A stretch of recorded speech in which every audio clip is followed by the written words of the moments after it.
Bonjour à tous. Alors aujourd'hui on va faire un petit tour d'horizon des futures sorties jeux de société qui me tentent le plus, tout du moins qui me font de l'œil pour cette année 2025. Alors déjà je trouve qu'il n'y en a pas tellement en ce moment qui m'intéresse. J'ai l'impression que c'est surtout du réchauffé. D'ailleurs on va commencer tout de suite avec une gamme qui a déjà fait ses preuves, hein, la gamme Wingspan, avec un jeu qui sort demain, le 21, Finspan, comme vous le voyez ici.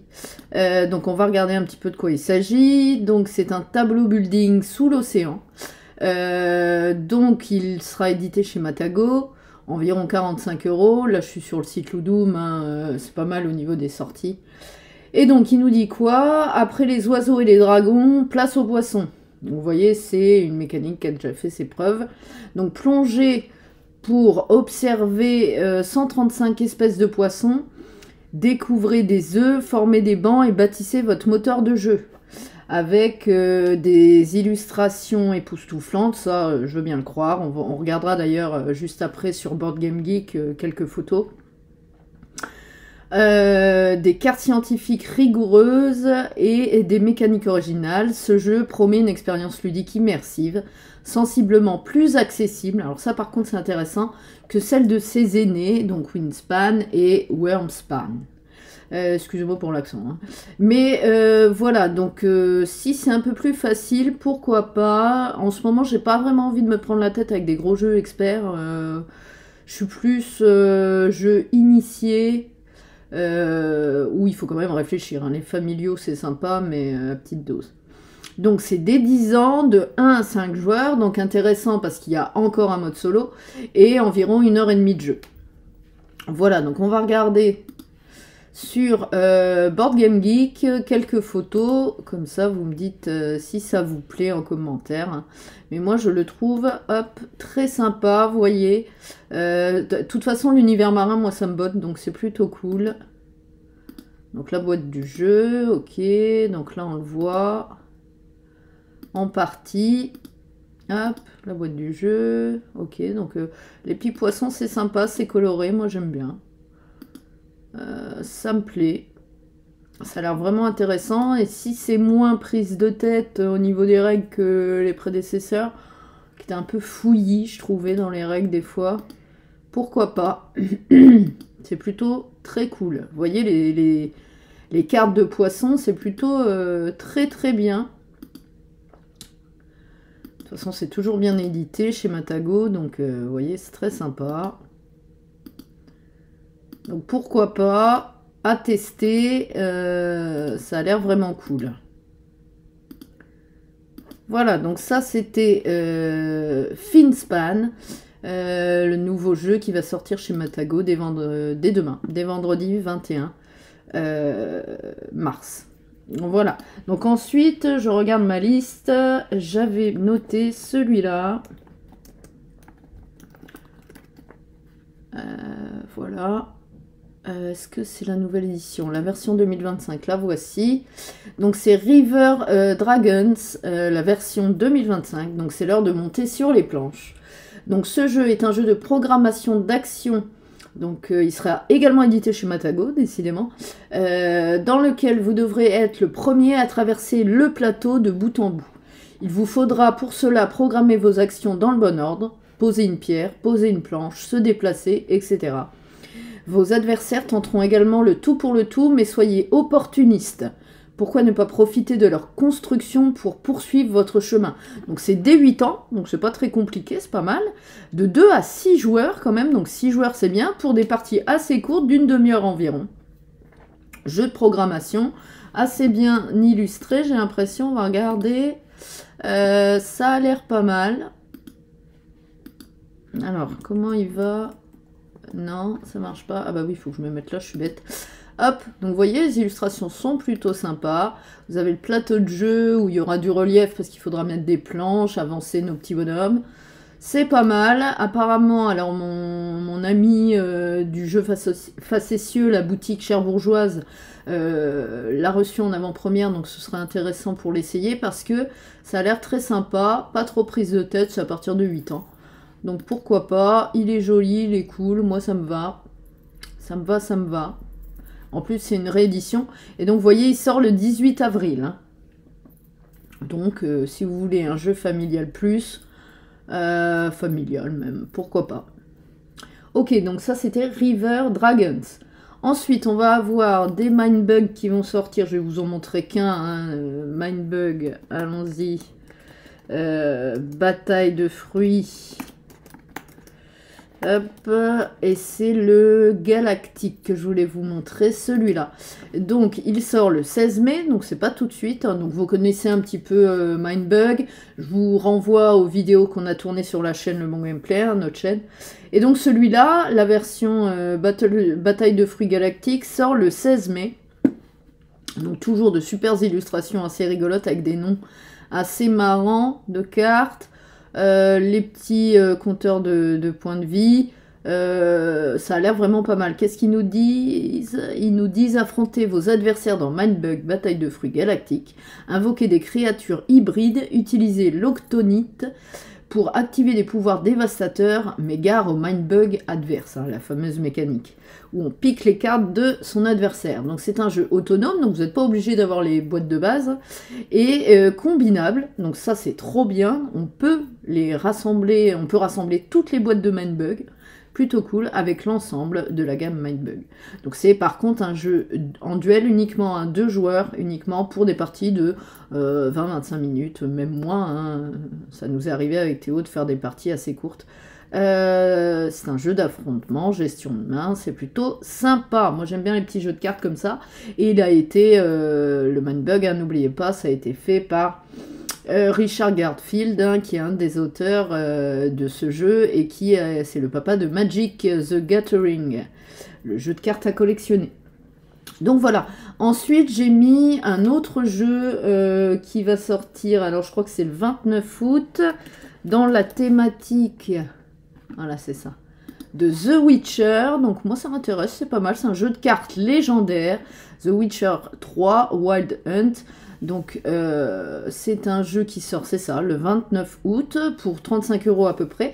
Donc il nous dit quoi? Donc ce jeu est le premier jeu de cartes physique officiel du célèbre RPG. Donc conçu pour célébrer le 10e anniversaire de The Witcher 3. Ce jeu de stratégie et de deck building, donc ça j'adore, pour 2 joueurs, vous permet d'incarner l'une des 5 factions emblématiques, les monstres, Empire Nilfgaardien, Royaume du Nord, alors le nom là, Soayatel, ok, et Skellige. Donc c'est des clans, hein, on va devoir s'affronter sous fond de deck building avec le thème The Witcher. Regardez les cartes, c'est plutôt pas mal, ça donne envie. Là on a Géralt, hein, et là voilà un autre héros. Non, c'est vraiment très sympa. Ça a l'air d'être une petite boîte pour 35 €. Je pense que celui-là, par contre, je me ferai un plaisir de me le procurer le 29 août. Ok, alors ensuite, on va partir dans toute autre chose. Une gamme que j'affectionne particulièrement, c'est la gamme Inflexible. Et là, il va sortir le Inflexible Bataille d'Angleterre. Alors, il n'y a pas la date précise, c'est au mois de juillet. Donc c'est des jeux historiques de guerre, hein, où il nous est dit revivez l'affrontement légendaire entre la RAF et la Luftwaffe, j'arrive pas à le dire, dans Inflexible Bataille d'Angleterre. Donc c'est un deck building toujours stratégique où chaque décision peut faire basculer la guerre. Maîtriser vos pilotes, esquiver l'artillerie et dominer le ciel. Donc là c'est cool parce que, alors moi j'ai joué, je l'ai d'ailleurs, le Inflexible Normandie. L'éditeur Nuts Publishing, que je salue, m'avait procuré le Inflexible Afrique du Nord. J'adore ces jeux. J'adore leurs jeux. De toute façon, Nuts, je trouve qu'ils font des jeux super de guerre. J'en ai plusieurs. J'ai même la version Seigneur des Anneaux du jeu de cartes de la guerre de l'anneau. J'adore. Donc là, c'est Inflexible Bataille d'Angleterre avec des batailles d'avions. On va devoir se positionner sur la map et en même temps, avec nos cartes, c'est nos unités en fait, essayer de détruire l'adversaire. Et ça, j'aime beaucoup. Les illustrations, je les trouve magnifiques. C'est vraiment un jeu que j'affectionne beaucoup. Enfin, cette gamme de jeux, celui-ci, je ne l'ai pas encore testé, mais j'aimerais beaucoup le tester et vous en faire quelques vidéos parce que vraiment, j'adore ce jeu. Cette gamme-là, elle est vraiment super. Je suis très très fan. Donc ça, ça sort en juillet. On n'a pas la date exacte, mais pour à peu près 35 €. Donc ouais, à surveiller. À surveiller. Ensuite, j'ai noté ce jeu-là. Alors, si je me mets sur le curseur sur le truc, c'est mieux. Donc, Halo Flashpoint. Alors, n'importe, on s'en fout, c'est les mêmes. Là, c'est le Recon Edition. Donc, il sort le 18 avril. Donc, c'est un jeu sur le thème du jeu de vidéo, pardon, Halo. Donc affrontement de Spartan en arène. Donc on va lire hein, parce que celui-ci m'intéresse, mais c'est un jeu de duel uniquement d'environ 1 heure à partir de 14 ans et donc basé sur la franchise du jeu vidéo Halo. Découvrez le jeu de figurines tactique pour 2 joueurs. Commencez votre voyage dans le monde du wargame en arène en tant que commandant d'une équipe de Spartan et donnez vie à l'univers d'Halo sur votre table de jeu. Découvrez un jeu passionnant, facile à apprendre, difficile à maîtriser et qui récompense le sang-froid sous le feu de l'ennemi. Ça a l'air pas mal. On va regarder peut-être les photos. Donc ça, c'est la boîte de jeu qui est plutôt sympa pour les fans du jeu vidéo. Et donc voilà, on a un univers avec des espèces de petits soldats. Je pense que ça plaira à un public de figurinistes. Ça peut être pas mal. Je pense que mon petit frère Théo peut aimer. Donc à voir. Mais voilà. Pour votre info, il sort le 18 avril. Ok, ensuite, il y a un jeu dont j'ai déjà parlé plusieurs fois dans mes vidéos comme ça de prochaines sorties, qui n'est toujours pas sorti du coup, mais qui continue à me faire de l'œil. Bon, là par contre, alors je suis pas trop gros jeu, mais celui-là, j'avoue que j'aime bien la thématique, j'aime bien tout ça. Donc c'est Trailblazers, The Arizona Trail. Donc là, c'est la version anglaise par contre, moi je veux la version française. Pourquoi ? Ah, c'est que en version anglaise, pourtant il me semblait que je l'avais vu en version française. Ah, zut! Ah bah non, du coup. Il sort au mois de mai en version anglaise. Bon, je vous le montre quand même parce que c'est pas mal. Donc c'est un jeu de société expert et stratégique pour 1 à 4 joueurs dans lequel vous allez parcourir le spectaculaire Arizona Trail long de 800 miles en admirant les paysages et les sons des montagnes, des canyons, des plateaux et des déserts à la recherche de l'incroyable variété d'animaux sauvages tels que le roadrunner et le javelina, tout en évitant le monstre de Gila. Le jeu est dans sa version retail en anglais. Donc malheureusement, là voilà, c'est en anglais. Ça sort au mois de mai, mais je crois que c'était la version française, je suis déçue. C'est pas très grave, donc je vous montre quand même le plateau de jeu, parce que c'est un gros jeu, hein, c'est pas pour tout le monde. Mais voilà, avec des cartes d'animaux. Moi, ça me plaît bien, la thématique balade, un peu à la Parks. Bon, c'est pas le même jeu, un Parks c'est plus simple. Mais voilà, donc sachez qu'en anglais, alors j'espère en fin d'année en français, hein, logiquement il devait déjà arriver l'année dernière en français, ça n'a pas été le cas. Mais peut-être en cette fin d'année, pourquoi pas, vu que la version anglaise arrive en mai, peut-être que...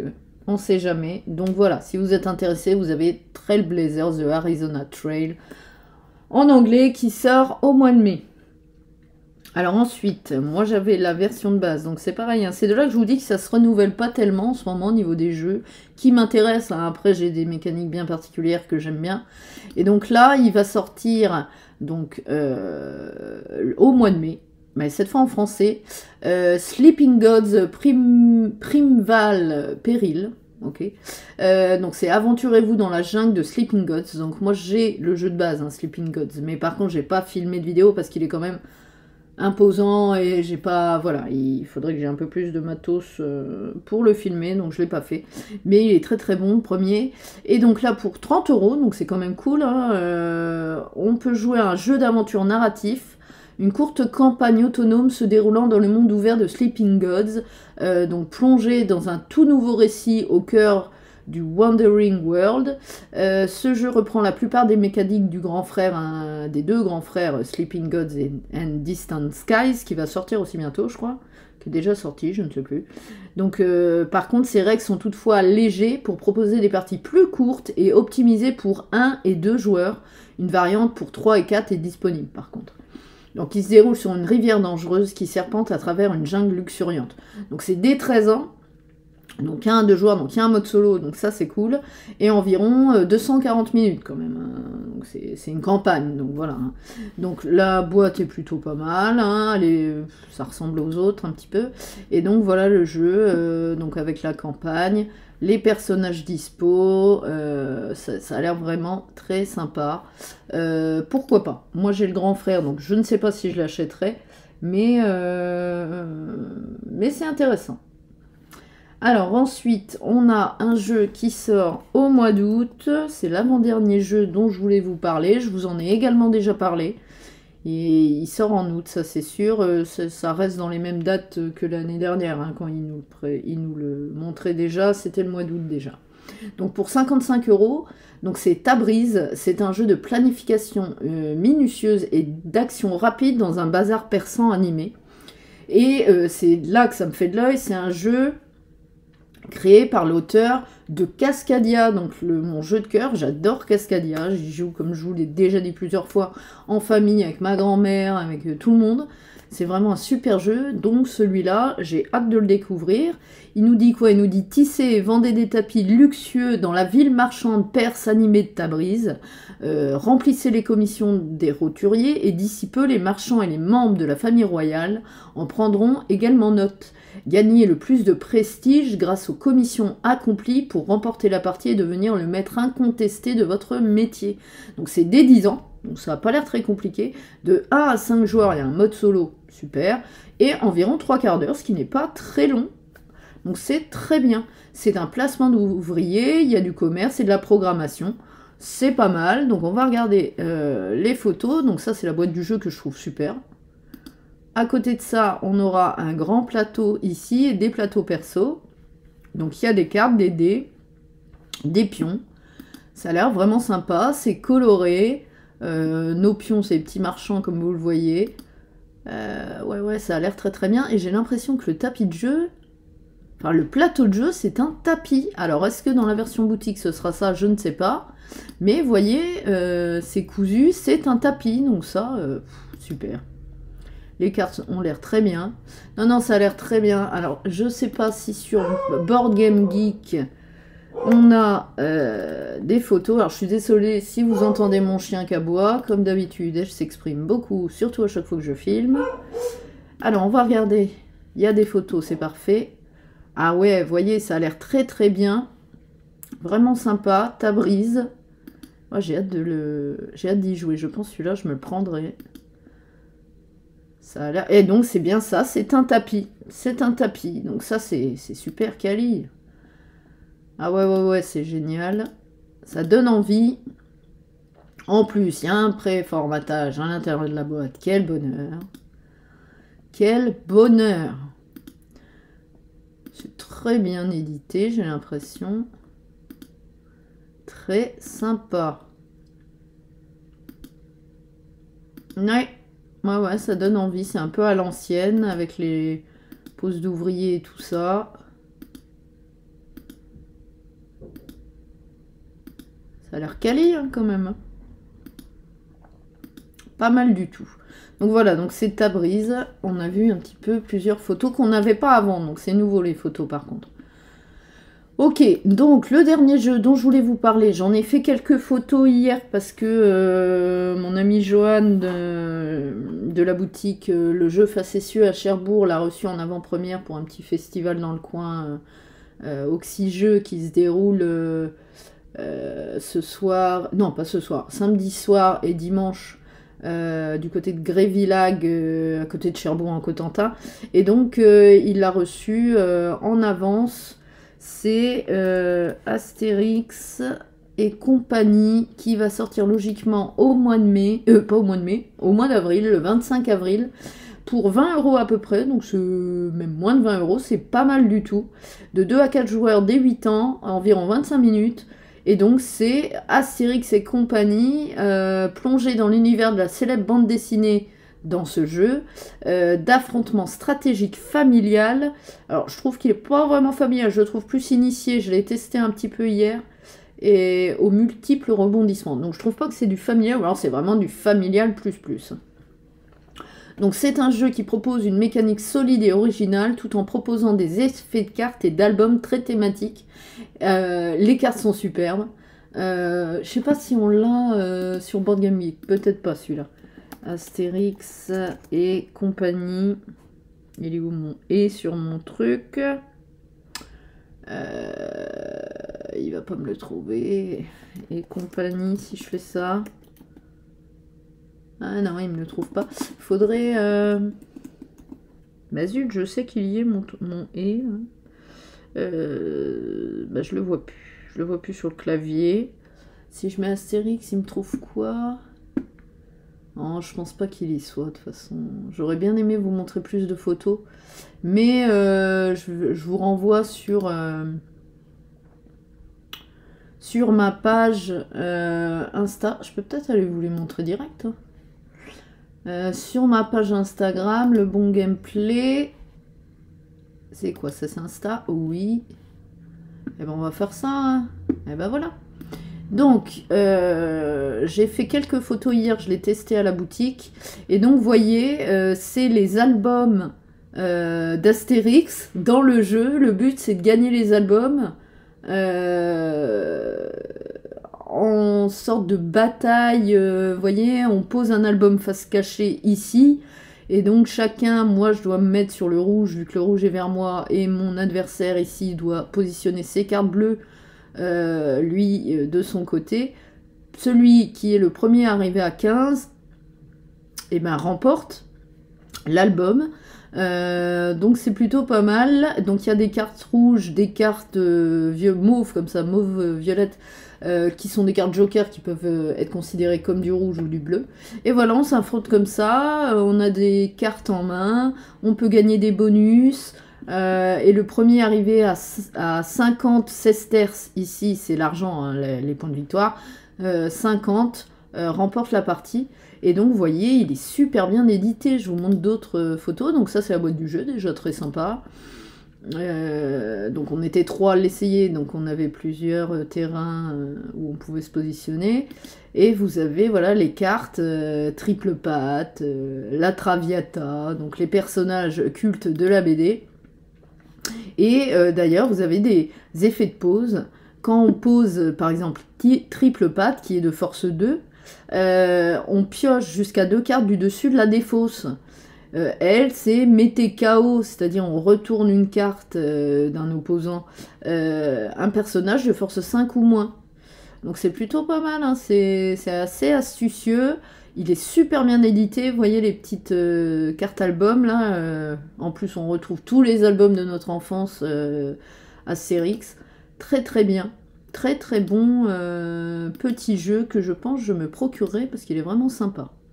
Voilà, donc c'était à la boutique le jeu facétieux que j'ai pu jouer à ce jeu. Donc voilà, bah écoutez, j'ai fait le tour des jeux qui, je pense, me tapent un petit peu dans l'œil en ce moment. J'espère moi que cette vidéo vous a plu. Je pense en faire plusieurs autres bientôt, des vidéos. Donc n'hésitez pas à vous abonner à la chaîne YouTube Le Bon Gameplay et bien sûr à me suivre sur Instagram. Et puis voilà, n'hésitez pas à laisser des commentaires, des petits pouces sous la vidéo, même passer, juste faire un petit coucou en commentaire, ça me fait toujours plaisir. Voilà, bon bah écoutez, j'espère que ma vidéo vous a plu. Je vous dis à très vite pour de nouvelles vidéos les gars, et puis bah, je vous laisse là-dessus. Salut, à bientôt!